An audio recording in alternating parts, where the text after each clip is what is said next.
tuze kubana hanyuma Imana iduhana umugisha.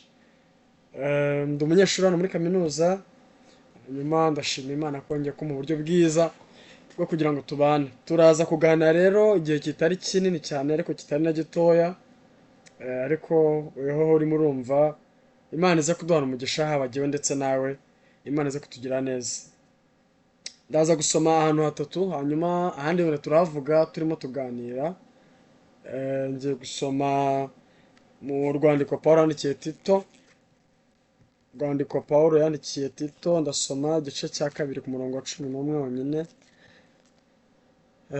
Pawulo yandikiye Tito, urwandiko yamwandikiye, ndasoma igice cyaho cya 2 ku murongo wa 11 wonyine. Ni ijambo benshi bumvishe cyangwa se igiye kumva bwa mbere, nabyo birashoboka. Haravuze ngo kuko ubuntu bw'Imana buzanira abantu bose agakiza bwabonetse, utwigisha kureka kutubaha Imana n'irari ry'iby'isi, bukatwigisha kujya twirinda dukiranuka, twubaha Imana mu gihe cya none, dutegereje ibyiringiro by'umugisha ari byo kuzaboneka k'ubwiza bwa Yesu Kristo, ari we Mana yacu ikomeye n'umukiza.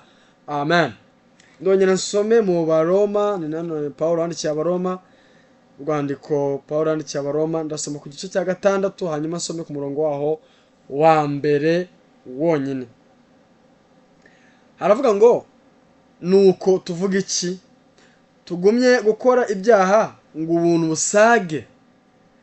Murongo wa 2 aravuga ngo ntibikabeho. Mbese twebwe bapfuye ku byaha twakomeza kuramira muri byo dute? Imana iduhana umugisha. Ahandi ngira ngo ndibuze gusoreza hano mu rwandiko rwa 2 rwanditswe na Pawulo arwandikiye Abakorinto. Turasoma ku murongo waho igice cya 6 n'ubundi murongo wa mbere. Urwandiko rwa 2 rw'Abakorinto, igice cya 6 ku murongo waho wa mbere. Dusome mu izina rya Yesu. Haravuze ngo kandi ubwo dukorana nayo turabinginga kugira ngo mudaherwa ubuntu bw'Imana gupfa ubusa. Amen. Amen. Ndasubiramo, haravuga ngo kandi ubwo dukorana nayo turabinginga kugira ngo mudaherwa ubuntu bw'Imana gupfa ubusa. Iri jambo ndoreraje nubwo umuntu yaryumva cyane, ariko reka mbere ku murongo wa 20 igice cya 5, hanyuma nsoreze ku murongo wa 1 igice cya 6 kugira ngo muze kubyumva neza. Naza gusoma verse imwe umuntu akayumva ukundi indi tashatse kuvuga. Umurongo wa 20 igice cya 5 ni hejuru ho gatoya, aravuga ngo nicyo gituma tuba intumwa mu cyimbo cya Kristo, ndetse bisa naho tubahendahendera mu cyimbo cya Kristo kugira ngo mwiyunge n'Imana. Kuko utigeze kumenya icyaha, Imana yamuhinduye kuba icyaha ku bwacu, kugira ngo muri we duhinduka gukiranuka kw'Imana. Murongo wa 1 igice cya 6 avuga ngo kandi ubwo dukorana nayo turabinginga kugira ngo mudaherwa ubuntu bw'Imana gupfa ubusa. Imana ishimwe cyane. Nari mvuze ko tugiye kuganira kuri aya magambo Uwiteka aduhaye. Ndashaka kuza kuvuga intego yayo, cyangwa ibyo twakwita teme mu Cyongereza, ivuga ngo ubuntu budatera gukora ibyaha. Ijambo ubuntu ntabwo ari ubwa mbere mu byumvise, cyangwa se n'ubwa mbere, ariko ijambo ubuntu twese turarizi. Mu buryo bwa Bibiliya rero bivuga imbabazi n'urukundo Imana yagiriye abantu b'abanyabyaha, hanyuma Imana ibagira kugira ngo babone ubugingo buhoraho, cyangwa se babone kubaho kwiteka ryose, babone ubwiza bw'Imana. Nicyo twita ubuntu. Nje kubabwira ubuntu budatera gukora ibyaha. Bundi muzi ko hano hanze hariho inyigisho z'abantu batandukanye, ariko nibuke ko hariho n'abantu bita abanyabuntu, abanyabuntu butangaje. Izo nyigisho nyamwe mwarazumvishije. Ubwaryo iryo jambo kuryitwa ntabwo ari ikintu kibi, kwitwa umunyabuntu butangaje rero muri Bibiliya, kuko twese dukizwa n'ubuntu. Ariko noneho iri jambo barikoresheje bahakana icyo Bibiliya ivuga. Nibo twita abanyabuntu. Ni abantu bagendera mu buntu bw'Imana, ni byiza, bakanitira ko ubwo buntu babwakiriye, ariko bagakora ibinyuranye n'ubuntu bw'Imana. Naje no kubigisha, cyangwa se naje gufatanya namwe kwiga ijambo rivuga ngo ubuntu budakora icyaha, budakora ibyaha. Ijambo ry'Imana twereka ko umuntu avuka ari umunyabyaha biturutse kuri Edeni, kuri Adamu wari muri Edeni. Imana yaremye Adamu imurema ari umuntu utunganye wera, imuremana amahitamo, imuremana ubwenge, kuko ni muzi neza ko ari wese ibintu byose amazina. Ariko Imana ikora ikintu gikomeye, imushyira amahitamo imbere, amubwira ngo Adamu, dore nshyize igiti cy'ubugingo ndetse n'igiti kimenyekanisha icyiza n'ikibi muri iyi ngobyi.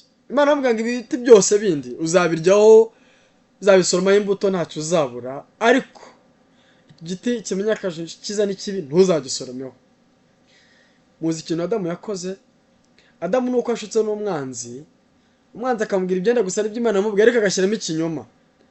Kuko yaramubwiye ngo nubwo Imana yakubwiye ko udakwiye kurya kuri iki giti, nibyo koko, ariko Imana yaguhishe ikintu gikomeye. Yaguhishe ko nutaziryaho utazaba nkayo. Rero Satani ngo naje guhishura ko nurya kuri izi mbuto uzaba nk'Imana. Buri iki Imana ishaka kutaba, Imana ishaka kutaba nkayo. Adamu abyumvise avuga tuzi ko ari byo. Kumbi Imana ashaka ko ntaba nkayo, kuko Adamu rero afite ubutware yahawe n'Imana. Murumva yari afite ubuhanga butangaje. Imana yamuha ubutware, iravuga ngo wowe uzayobora ibintu byose ndemye guhera uyu munsi. Adamu agira ubutware bukomeye, noneho Satani amushutse aravuga ngo ibintu ambwiye nibyo. Birashoboka ko Imana yamishe ubu butware, nishaka ko nzaba nkayo. Satani aramushuka, birangira Adamu akoze icyaha. Kiriya giti kivuga amategeko. Amategeko rero y'umuntu ayakurikije akayumvira ntago ashaka kugukiza, kuko aguhesha kumenya icyiza n'ikibi, kandi ntaguha imbaraga zo kukivamo, zo kuva mu kibi. Kuko amategeko ahishura icyaha. Mu Barumi ibice 8 ahishura icyaha, ahubwo n'ubwo akazana akito ko gutuma ugikora. Hari umugabo wavuze ngo wegeze arimo arigisha, arabwira abana ngo ariko buriya arabaza, buriya Adamu ntiyabara dukozeho, yaraduhemukiye. Undi mugabo aramubwira ati Adamu ikintu yakoze niko asa n'aduhemukiye. Ameze nk'umuntu, reba ugiye gusura nko mu rugo rw'ahantu, noneho bakakwakira muri salo, bakaba kuganiriza, noneho nyiri urugo akazana nk'amasorori apfundikiye asa neza, utazi ibintu birimo. Nyina amasorori nk'abantu bagiye kurya, ariko akakubwira ngo ayo masorori, none akagenda akubwira ati ariko amasorori ntuyapfundure narazi. Umugabo akagenda akigumira mu cyumba, noneho wa mugabo waje kumusura akagira amatsiko ati ubundi n'ibiki birimo aha ngaha. Urumva yari wenyine muri salo, na umuntu bari kumwe avuga ati ubundi ibiki birimo muri amasorori. Kumbe umugabo wabizanye nyiri urugo yafashe amasorori agenda yuzuzamo amababa y'inkoko, agenda yuzuzamo amababa. Noneho uyu mugabo agira amatsiko, wamusuye aravuga ati ubundi n'ibiki yamije. Apfunduye ngo ya mababa yose araguruka. Murumva ubanza harari n'umuyaga uko bisa kose, ariko ngamaba uko yafundaga igisorori yasanga amababa n'umuyaga wakubita akaguruka, amababa yuzura inzu yose, yuzura muri salo. None wa mugabo abaraje aravuga ngo n'ibiki nkoreye ko mbona inzu yanjye yujuje amababa. Mugabo aramubwira ngo njyewe rero wagiye burya nubwo wambuje, ariko nagize amatsiko ndapfundura ngo ndebe ibintu birimo, kandi nakubujije ntiyega, ariko nyine sinetego nanjye nagize amatsiko. Aramubwira rero Adamu ntabwo yohejwe n'Imana gukora kiriya, ahubwo Adamu yagize amatsiko nk'ayo yagize gukora ikintu kibi ataye uburenganzira. Adamu ubwo yagize amatsiko y'icyo Satani amubeshesheje, yayisomye ku rubuto. Muzi ikintu cyabaye? Yanduje inzu yose. Mu yandi magambo, yanduje isi yose. Kuyanduza ntiyanduza gusa isi, ahubwo yanduza n'abazayikomoka kuvuka bafite icyaha. Ni iki kintu Adamu yakoze. Imana kuko yaremye umuntu kugira ngo umuntu asabane n'Imana, Imana irangijeho kabyara, iravuga ngo umuntu agakwiye kuramira muri ibi byaha. Kandi Imana ntabwo ari biteguye uwo mwanya, kuko Imana izi ibintu byose yabiteguye kera. Ubwo buryo yateguye rero bwo kugira ngo Imana izakize umuntu wayo, kuko nicyo kintu gikomeye Imana yaremye. Imana iravuga ngo ntabwo umuntu namureka ngo apfire aha ngaha. Yesu ashimwe cyane. Sinamureka ngo apfire aha ngaha. Imana ishaka ubundi buryo ubwo aribwo bwose ishaka gutuma uwo muntu ava muri icyo kintu kibi. Satani aba yamenye umugambi Imana yagambiriye ku muntu. Mumva ikintu yakoze. Nyuma yo gushuka Adamu, yaragira avuga ngo Adamu rero ubwo uri kuri iki giti ugiye kumera nk'Imana, usigaje igiti kimwe ugiye kuryaho, igiti cy'ubugingo.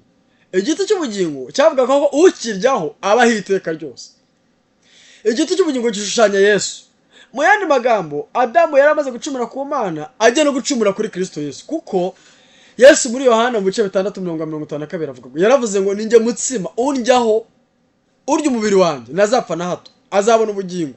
Igiti cy'ubugingo cyavugaga ko ari isezerano Kristo Yesu Imana yatanze ku bwa Kristo Yesu. Mu yandi magambo yaragiye gucumura ku mwana w'intama w'Imana. Imana ibonye ko iki kintu agiye gukora ari kibi kuko Satani amubwiye ngo nukiryaho uzabahite kuko ni igiti cy'ubuzima cy'ubugingo.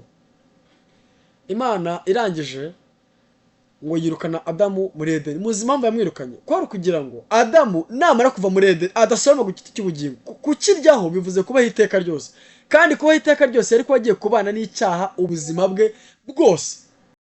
Aha, Imana avuga ngo rero ntabwo ari byo. Ntabwo ushaka umuntu wanjye aba lost burundu. Mubura. Imana yungisha Adamu imukura muri Edeni ngiharindisha abakerubi bafite inkota za kumuriro.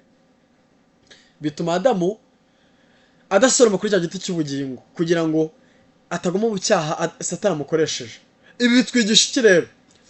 Bitwigisha ikintu gikomeye cy'ubuntu bw'Imana. Ubwo twege twakomotse kuri Adamu uwo nguwo wa mbere waduhaye imbuto y'icyaha kubera ko yagize amatsiko akumvira Satani n'iyumvira Imana. Inkomoko y'umuntu wese ukomotse muri Adamu, mu yandi magambo uvutse mu buryo bw'umugabo n'umugore, akavukana icyo cyaha cyo kuba ari umwanzi w'Imana. Kuko umuntu n'umwanzi w'Imana kivuka. Muzabire umuntu yanga Imana. Umuntu yanga Imana. Rimwe na rimwe ariko uzasanga kugira ngo byemere uzasanga ahantu kumva umuntu akoza amakosa ariko agatayitirira Imana. Ariko si naho honyine. Nese murebe namwe Adamu akimara gukora icyaha. Imana yaraje avuga ngo Adamu urihe? Kandi muzi neza ko Imana izanende kuko Imana irebera hose icyarimwe bibi bireba. Ariko imuhamagara kurira kugira ngo Adamu niyumva ijwi ry'Imana avuga ngo ma nacumuye mbabarira. Mama uramagara ko nacumuye sifite ko kwitabana ibyishimo nacumuye mbabarira. Imana itegereje iryo jwi yumva Adamu ntagize ubwo bwenge bwo kuvuga ngo mana mbabarira. Bavuga ngo ubwo Adamu atabikoze reka njye kuri Eva. Eva byagenze bite? Ubwo urumva Adamu yahise abwira Imana ngo umugore w'amahane watumye nkora icyaha. Mu yandi magambo kuba Imana yararemye Adamu imire mu mugore, Imana yakoze ikosa. Nicyo ubwo Adamu yarabwiye Imana ayita inyamakosa. Kandi muzi neza ko Adamu akimara kubana Eva yaravuze ati wow, oh this is the bone of my bone. Avuga aka ni igufa ryo mu magufwa yanjye. Yarishimye abonye Eva, ariko no ku munsi yakoze icyaha ahita yita Imana nyiramakosa. Nuko n'abantu duteye buri gihe cyose iyo umuntu akoze icyaha nashaka kwemera ko ari mubi, buri gihe ayerekana ko niko Imana bipanze, inzira zanjye zose zizwi n'Imana, ibyo nzakora byose Imana irabizi. Who told you? Ninde wabikubwiye? Ninde wabwiye ko Imana yateguye kuzanyura mu byaha? Ntabwo Imana umva ukuntu Yakobo yavuze mu gice cya 3 niba atari icya mbere, yavuze ngo umuntu niyeshwa gukora icyaha nakabivuga ngo Imana imuheje gukora icyaha, kuko Imana itoshywa no gukora ikibi cyangwa igira ubyohesha. Ngahubwo umuntu ashukwa iyo akuruwe n'irari rikamushukashuka, hanyuma irari rigatwita rikabyara icyaha. Ntabwo rero Imana ishuka umuntu. There is no na profile aho ngaho ku Mana nayo. Habwo umuntu ashukwa iyo akuruwe n'ibyo ararikiye. Nukuro n'Adamu byagenze, yashutswe no kurarikira ibintu Satani amubwiye bitari nabyo, bibutse ko bitari byo. Imana itugirire neza. Ntabwo byari byo. Noneho ikintu Imana yakoze ibonye ko Eva ntiyatse imbabazi, Adamu ntiyatse imbabazi, ajya ku nzoka. Wa nzoka we, kuki washutse abana banjye? Urumva inzoka ni spirit ya Satani yinjiye mu nzoka. Hari Imana bivuga inzoka ariko nka Satani, kuko inzoka mubona ko yari inyamaswa nziza, kuko niba rero Satani yakoresheje kugira ngo ashuke abantu, mu by'ukuri abantu ntibayitinyaga. Ni inyamaswa ishaka reka mbaho urugero, ni nk'uko ubu ngubu umuntu Satani ashaka kuzira gusa inyamaswa abantu bakundara, abantu benshi bakunda. Wenda reka tuvuge ingagi kuko nizo zisurwa kenshi. Nyine umuntu abona itangaje, ni nziza, ibaye nta mahane igira. None Satani akanyura muri icyo kintu abantu bakunda kugira ngo agere ku kindi kintu kibi. Inzoka ntabwo yari mbi. Ntabwo yari mbi kuko yiza kuba abantu bayitinya, ntabwo ari yari kunyuramo. Buri gihe cyose Satani anyura mu kintu ukunda cyangwa se ushobora kurarikira. Satani ntabwo yakugusha mu cyaha atanyuze mu kintu ari cye. Niba ukunda amafaranga cyane, kenshi nagutegeraho kandi kutuntu duto agutegera. Niba ufite ubushomeri ahita azana opportunity y'amafaranga kugira ngo ukunde ukora icyaha. Ntabwo yagutegera mu gukunda inzoga utazinywa, ntibishoboka. Ahantu ntiyashyira umutego nawe arabizi ko utakora. Nese bwo yagutegera ku itabi azi ko utanaritekereza, agutegera ku kantu gatoya kandi azi neza kukunda urarikira muri wowe. Umva rero ikintu satani ushaka kumutsindisha, ndaza kubivuga wenda nyuma. Iyo agushutse muri ubu buryo ukwiye kugira amatwi niba ari abiri, ukwiye gutekereza cyane ukavuga ngo ni kuki, kubera iki satani anyongoreye iri jwi, izi opportunity ziravaye zikagana zizamara igihe kingana iki. Reka ngaruke mu ijambo ry'Imana. Imana rigirira Adamu na Eva ubuntu bukomeye ngo yica inyamaswa iri muri Edeni irabambika kuko bari bambaye ubusa. Mbibutse ko mbere batari bageze bamenya ko bambaye ubusa, kuko ngo bari bambaye ubwiza bw'Imana, nta myenda bambaraga, bari batwikiwe n'ubwiza bw'Imana. Ariko nyuma yo gukora icyaha birebye babona bambaye ubusa, bakorwa n'isoni. Niho ibyo kwambara byahereye rero. Ubu ngubu niyo mpamvu nitugera mu ijuru ntabwo tuzambara imyenda, kuko mu ijuru nta soko ry'imyenda riba, tuzaba twambaye ubwiza bw'Imana. Numva ukuntu birivuga uko azasa nanjye niko nzasa. Yesu uko azaba asa natwe niko tuzasa, kandi ntago azaba yambaye yakanzu ye. Oya, yayisize hano mu isi. Ni mubuka apfa ko ikanzu bayisanzemo, kandi azuka ntabwo yazutse yambaye ubusa, kandi nta muntu wamwambitse. Utekereza ko yambaye iki? Ko atagiye kubigishwa abo yambaye ubusa. Ubwo bwiza rero bwa Yesu n'uburyo akoramo ibintu byo mu buryo bw'ubuhanga umuntu atarondora, ni nabwo buryo Imana izambika abantu ubwiza bwo mu bwami bw'Imana. Iyo umuntu akoze icyaha rero buri gihe, icya mbere ahita yibonaho, ahita agira isoni. Ugira isoni iyo naje gukora icyaha, avuga ati ugatuva ati nta muntu watubonye, kandi wabikoze kare, ibyo utabitekereje ko satani umuriganya cyane. Kuvuga ati nta muntu watubonye, nta muntu ubizi, ukumva ubwoba, umutima ukakurya, ukumva ufite isoni. Wananyura ku muntu ukagira ngo ari kukureba mu mutima, ukumva arakurondoye, ukabona nyine kukonaho ibyaha. Kubera iki? Ibyaha bitera isoni ku muntu ubikoze. Niyo mpamvu n'ibyo yavuze ngo nta soni mfite uretse iz'ibyaha byanjye. Isoni z'ibyaha, ibyaha bitera isoni, umuntu akagenda afite ikimwaro, yajya agenda mu nzira akumva Imana mbese akumva afite isoni imbere y'Imana, imbere y'abantu akumva naza.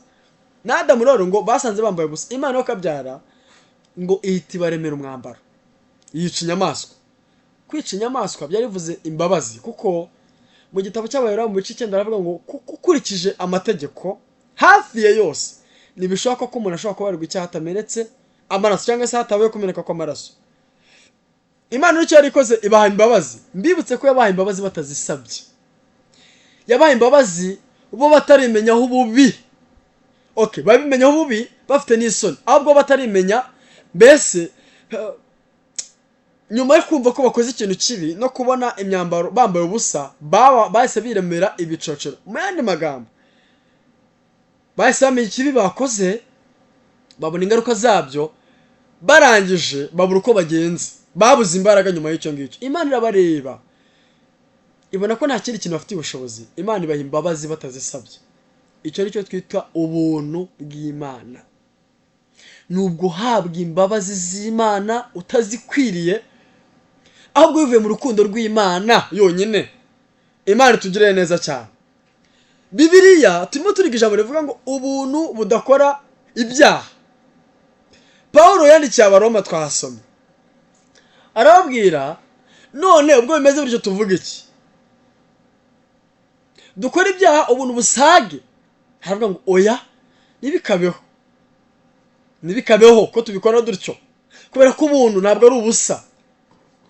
Gucirwa ko umuntu arimo coste ikomeye. Imana ibona ni igishoro. Kubona Imana ubwayo, Yesu ni Imana, ngira ngo abo tubyenyeraho barabyumva. Yesu ni Imana.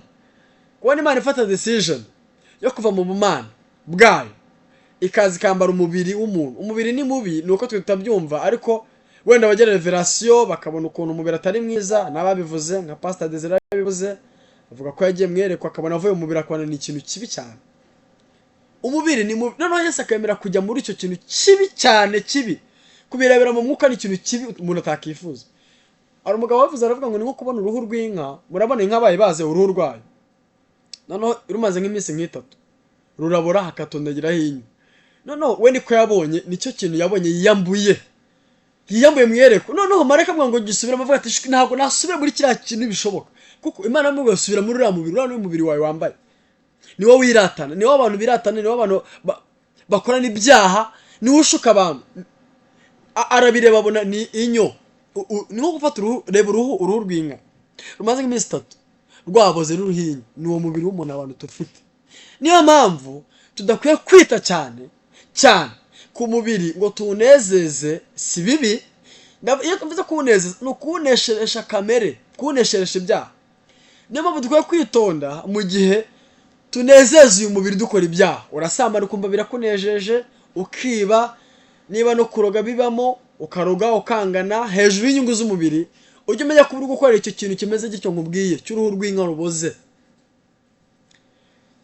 haravuga ngo nibikabeho ko dukora ibyaha ngo ubuntu busage kubera iki rero yabivuze gutya ubuntu bw'Imana burahenze nanivuze ngo Yesu kwambara icyo kintu kugira ngo mugireho access kuko ntabwo Yesu ariko zambaye ishusho y'Imana ngo abantu tumugireho access muzi impamvu nuko Yohana we yamubonye ari mu bwiza bwe amera nk'upfuye kandi Yohana nawe amurimaga mu gituza ariko amubonye amera nk'upfuye araraba kubera ko yarabonye ubwiza bwe yiyambuye ubwo bwiza rero yambara umubiri kugira ngo n'abambaye umubiri nabo bamugireho access niba mukoraho bikunde niba mugirira ubwoba bamwegere bamusabe bamwizere bamusenge muzi ko haraho Yesu bendaga kumukubita kugira ngo ibyo byose abantu bagire access yagomba kwambara umubiri umeze nk'uw'abantu noneho Yesu reba icyo kintu yakoze Bibiliya avuga ngo nubwo yabanje kugira kamero k'Imana wa Filipi 2:5 niyatekereje ko guhana n'Imana ikintu cyo kugundirirwa ngo ahubwo yisiga ubusa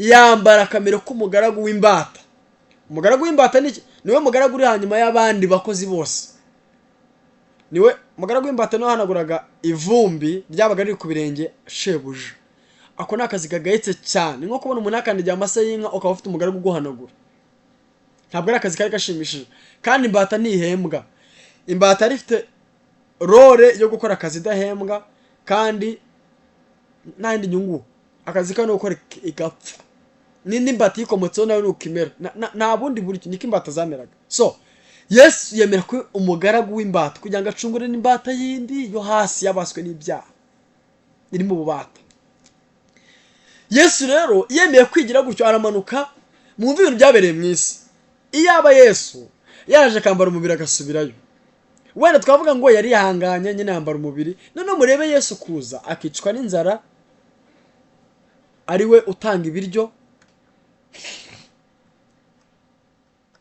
akicwa n'inzara ari we uhesha abantu kubona uburyo bw'ubuzima Yesu yemera gutukwa n'abantu yaremye yemera gukubitwa n'amaboko yaremye Yesu yemera kwicwa yambaye ubusa abamwambitse ubusa niwe wabaremye mu yandi magambo imbaraga bakoresha niwe wazibahaga buriya kwese yaravuze ngo ntacyo mubasha gukora mutamfite imbaraga bakoreshaga niwe none ureba icyo kigero ni nko kwihemukira wenyine Bibiliya avuga ngo yashenjaguriwe ibicumuro byacu igihano kiduhesha amahoro cyari kuri we aremera igira utyo kugira ngo wowe w'umunyabyaha nanjye tubabarirwe muri Kristo Yesu si ibyo gusa reba kwambika umuntu w'umugabo ufite imyaka 33 ubusa Bibiliya ivuga ubusa buri ntabwo uriya muntu ukina muri filime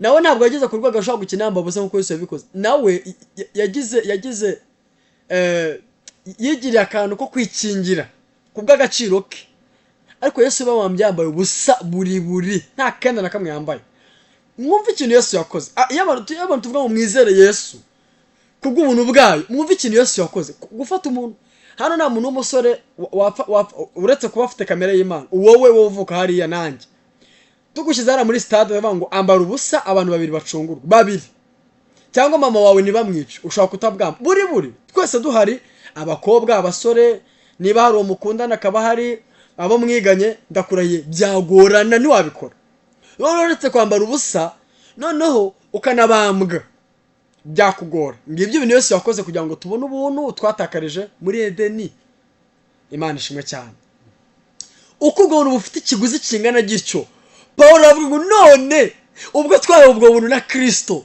dukomeze dukora ibyaha ngo nibwo ubuntu busaga. Aravuga ngo oya ntibikabeho twaba tugayishije umurimo Yesu yakoze. Mwumva ijambo bamwe navuze b'abanyabuntu bubi bigisha abanyabuntu butari bwo bubi. Ririya jambo baryigisha mu Baroma birambabaza.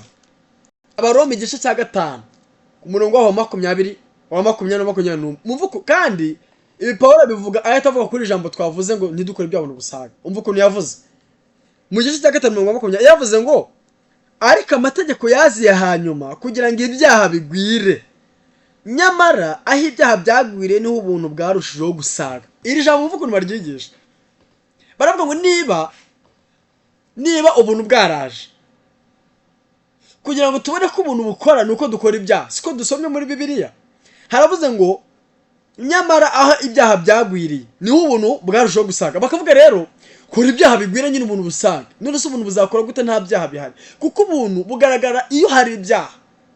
Bakavuga rero kora ibyaha, Yesu kubabarira nyine nicyo ashinzwe. Nuko bigisha kubigisha nabi ni ubuyobe. Bakavuga ngo niba udakoze ibyaha ubwo ntiwemera ko ubuntu buhari. Do you understand abigisha izo ni intumwa za Satani? Mujye muhongera kuri muzabyumva bababwira gutyo ngo Yesu tubabarira ibyaha twakoze nibyo yarabitubabariye. Aravuga ngo tubabarira ibyaha ubu turi gukora n'ibyo tuzakora. Who told you? Ubwo nugufata Yesu tukamugiza nkana, niba umuntu abitekereza gutyo arangiza agakora ibyaha, iyo ni intumwa ya Satani, ntabwo ari umwigishwa w'ukuri. Kubera ko umwigishwa w'ukuri yigisha ubuntu bwa Kristo ubuzana kubaha Imana. Ntabwo twakwitura Imana gukora ibyaha yaraduhaye Kristo Yesu. Imana yaretanze kuri urugero ngo twiture Imana avuga ngo Mana icyo tukwituye warakoze kwemera kuza kuducungura, ariko icyo tukwituye reka dukora ibyaha. Iyo ni inyiturano wakwitura uretse n'Imana n'umuntu wamwitura icyo kintu. Ubwo rero ubuntu bw'Imana bufite ubwo buremere ntabwo iri jambo aricyo rivuze. Paulo arimo aravuga ngo ntabwo twari kumenya imbabazi z'Imana iyo tutabona ibyaha bitabaho. Mu yandi magambo kuba Adamu yaracumuye ku Mana agakora igitandukanye umuntu n'Imana, nibwo twamenye agaciro k'ubuntu bw'Imana ko bwakoze umurimo ukomeye bwo kongera kutunga n'Imana. Aravuga ngo none ubwo bimeze bityo tuvuga iki? Imana ishimwe. Aravuga ngo ku murongo wa 21 kugira ngo nk'uko ibyaha byimitswe n'urupfu aba ariko n'ubuntu bwimikwa no gukiranuka. Ahangaha isa bisobanura ubuntu bw'Imana bwimikwa no gukiranuka. Kwimikwa ni ukujya ku ngoma, kujya ku buyobozi. Mu yandi magambo gukora ibyaha byavuye ku buyobozi, ubuntu bwicara ku ntebe y'ubuyobozi. Abayoborwa n'ubuntu bose bakwiye kuba hari imbata zo gukiranuka, kuko ubuntu bwimitswe no gukiranuka kw'Imana. Aravuga ngo buduhesha ubugingo buhoraho ku bwa Yesu Kristo umwami wacu. Amen. Ubwo nibwo buntu buduhesha gukiranuka kw'Imana, kandi ubwo nibwo buntu buduhesha ubugingo. Ni ugutekereza kuri Kristo Yesu n'ikiguzi yatanze kugira ngo wowe nanjye turokoke. Hanyuma ukongera ugatekereza n'iki bisaba kugira ngo uyu wanejeje nanjye munezeze. Namunezeza nte? Waneza gute Imana? Nta bundi buryo kukwineza, ni ukwakira, ni ukwizera Yesu nk'umwami n'umukiza. Ibi bibyara iki? Kuba imbata yo gukiranuka. Ntabwo ushaka kuvuga ngo urizera ukiramiye mu byaha none wagikoze nejo wundi imyaka 2. No, oya, ubwo si ubuntu. Si ubuntu. Ubuntu ni ukwereka ko ugenda uhinduka ugasa na Kristo Yesu. Kandi ndaza kwibabwira ubuntu nibwo butuyobora mu nzira yo gukiranuka yose. Aha, icya kabiri mvuga ndi kwegera ku musozo. Paulo nabwo yandikira abama mu bice 6 ku murongo wa 23 yaravuze ngo kuko ibihembo by'ibyaha ari urupfu, ariko impano y'Imana ni ubugingo buhoraho. Nituvuga ibihembo ni ibintu umuntu akora agahembwa. Abantu bazarimbuka nibyo bakwiriye, ni igihembo. Uzajya kwa Satani wese nibyo yarakwiriye, ni igihembo cy'ibyaha bye, kuko yanze Imana akanga kuyumvira. Uzajya mu bwami bw'Imana nawe ntabwo ari igihembo, nawe ni impano. Nawe ntiyarabikwiriye, we ntiyarabikwiriye, abihawe atarabikwiriye. Ibi nibyo bita ubuntu, grace. ahawe kujya mu bwami atarabikwiriye. Muzi impamvu atarabikwiriye? Nuko yacumuye ku Mana. Ni umunyabyaha. Umunyabyaha ntakwiriye kureba n'Imana, no kurebana ntibikwiriye. None ikizamujyana mu bwami ni impano y'Imana, ntabwo yari abikwiriye kujyayo. None agize amahirwe akomeye, amenye ko Imana yamucunguye. Aravuga ngo ubwo Imana yacunguye nakira Imana. Niyo mpamvu tuvuga ngo kujya mu ijuru cyangwa mu bwami bw'Imana ntabwo abantu bazajya kubera imirimo. Reka mbabwire, nubwo waba usura abarwayi, narabivuze, usura abarwayi ukagurisha ibyawe ugafasha umuntu bagiye kwirukana mu nzu ukamugirira neza, ukitanga nawe kugira ngo umugenzi wawe adapfa, ukanamwitangira. Ibyo nta kintu bivuze mu bwami bw'Imana. Icyo akoze bikivuze hano mu isi, kuko kugira umutima wo gufasha ubwabyo ni principe Imana yashyizeho, bizana umugisha. Muzi ukuntu birivuga mu Migani 19:17 baravuga ngo ufasha umukene abagurije Uwiteka nawe azamwitura ineza. Gufasha mu yandi magambo no kwita ku bantu bizana umugisha. Ubukiranuka cyangwa udakiranuka, uba wizera cyangwa utizera, umushyitsi neza kugusura ukamwakira, ni ukuri Imana izaguha umugisha. Nujya mu rusengero ugatura, Imana izaguha. Uba wizera cyangwa utizera uzabona umugisha w'ibyo ukoze, kuko urigomwe. Ni principle y'Imana. Ariko ikizagira agaciro ni ikintu cyose uzakorera muri Kristo Yesu. Ibyo byose uzabisanga mu bwami. Niyo mpamvu abantu bakora neza batazajya mu ijuru.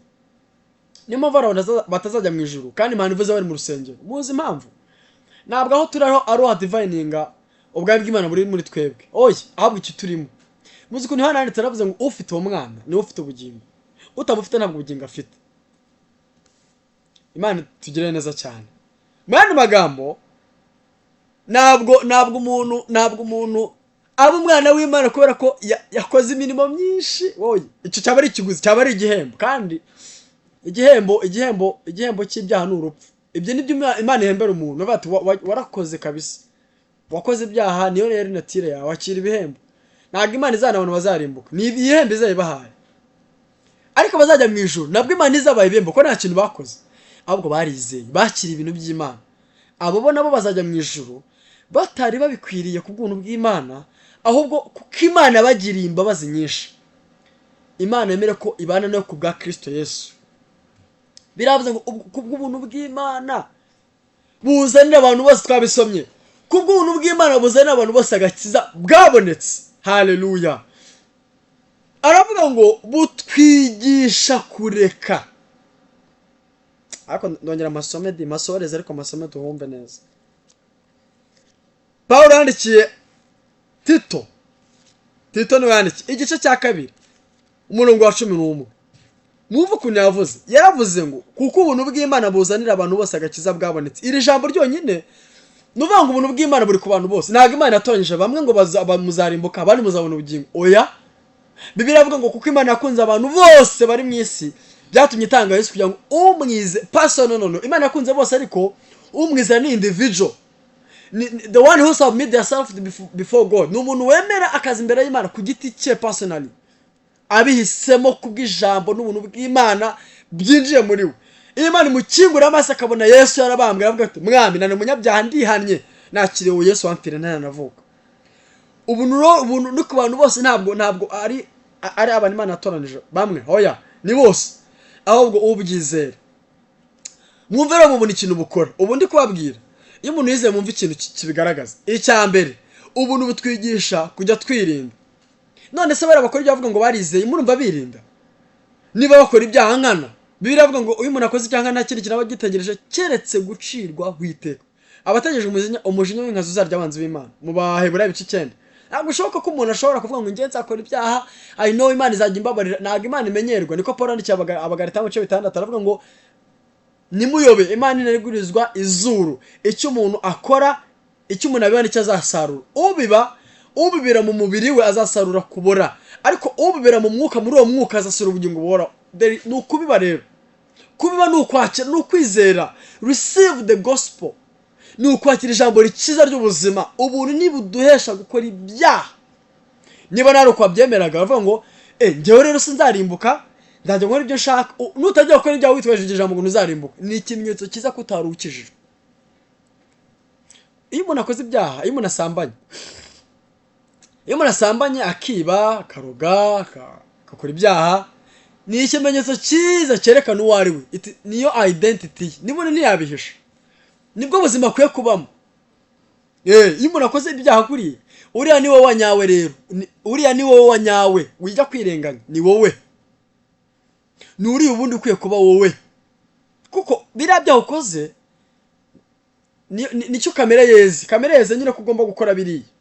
Niyo umuntu akiranuka rero, yirinda, asenga, yera imbuto, yakumva agize neza akazisaba Imana, yakumva ashutwa agasenga, uwo ni wowe wanyawe wizeye ufite ubugingo.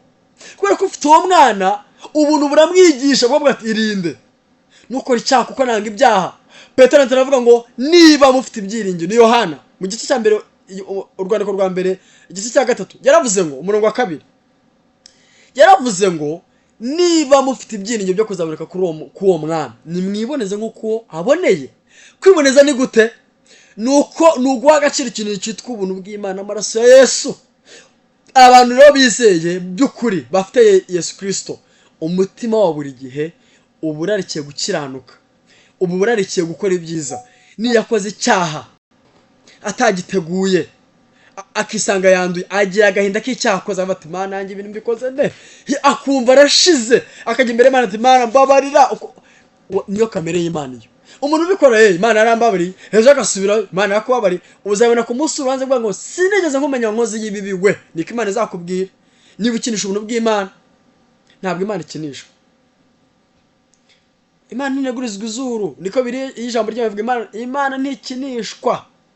Ntabwo Imana ikinishwa. Urabikora nyine ikakureka ikagikureba, ikabona ukuntu ugukenesa ubuntu bwayo, ukenesa umwana w'intama w'Imana, ngo kavuga ngo njye nta kibazo, nkora ibyaha ubuntu busage, uzisanga bwarasagiye muri Gehinomu. That is your time yo kwitekerezaho. Nazagira umuntu ugushuka ngo nukora ibyaha, ngo Imana nta kibazo, ngo Imana izakubabarira, ngo ubihiramemo, ngo twaratsindishirijwe n'amaraso. Barabigisha ibinyoma ndabanga, ngo twaratsindishirijwe, kora ibyaha. Ukora ibyaha kandi Imana ibyanga. Imana irera. None wowe uri gufata urusengero rw'Imana rutuyemo n'umwuka w'Imana, ugashaka ni nko gufata urusengero ugashaka urusenya.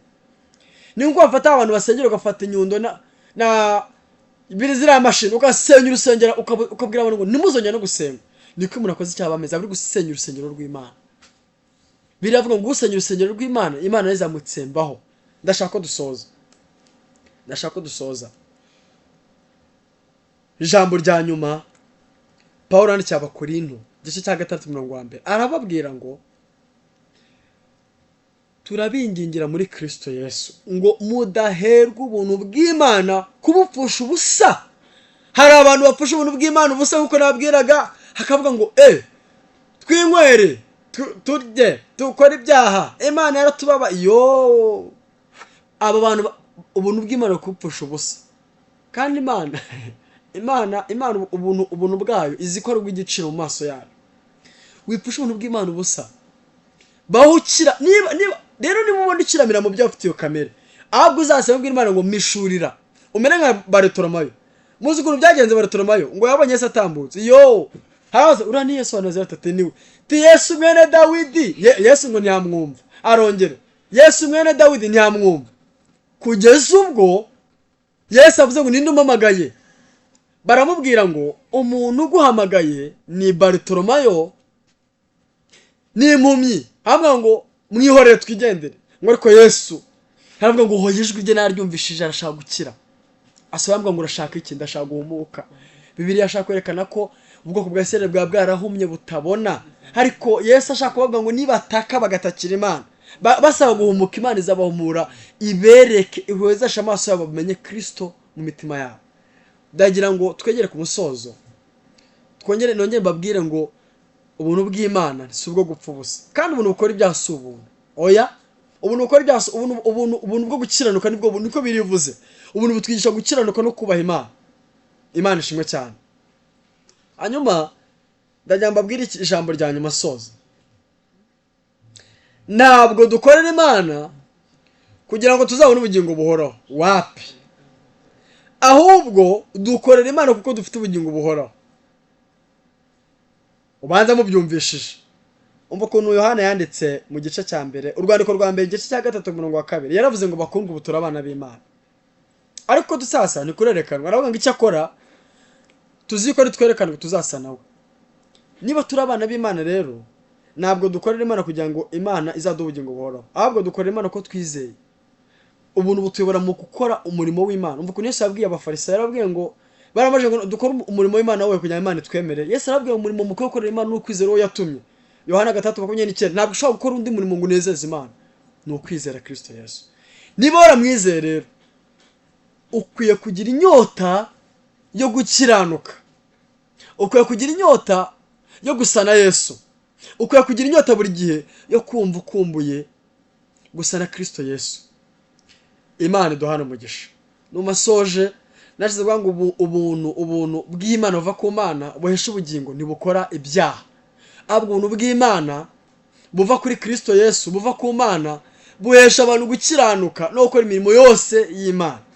Imana ibahe umugisha. Ndagira ngo dusenge dusoze tubwire Imana ngo Mana dukeneye ko tuguma mu buntu bwawe. Ubwo ndavuga bizeye bwira Imana ngo nkeneye ko nguma mu buntu bwawe. Ubwo shuko ariko nkumva umutima uranyerekeza kukuza imbere yawe nsaba imbaraga. Ubwo umutima bwawe ukora icyaha nkumva ndacyashaka kugira umubano mwiza hamwe nawe. Ndashaka ngo uwo mutima ngumemo ngira imbuto z'umwuka w'Imana. Paulo yabiziva mu Magalatiya 5:22. Ziriya mbuto ukwiye kuzigira ko nizo z'umwuka wera. Nyine umwuka yera imbuto ziri nk'izo Paulo avuga. Ni umukuri muri wowe nibiri uzera, na kamene nibiri muri wowe nibyo uzera. Nta bindi ukwiye kwera, ntabwo wakera imbuto nziza kandi utarizera. Imana ibahe umugisha. Reka dusenge isengesho rigufi hanyuma dusoze. Ndabashimira.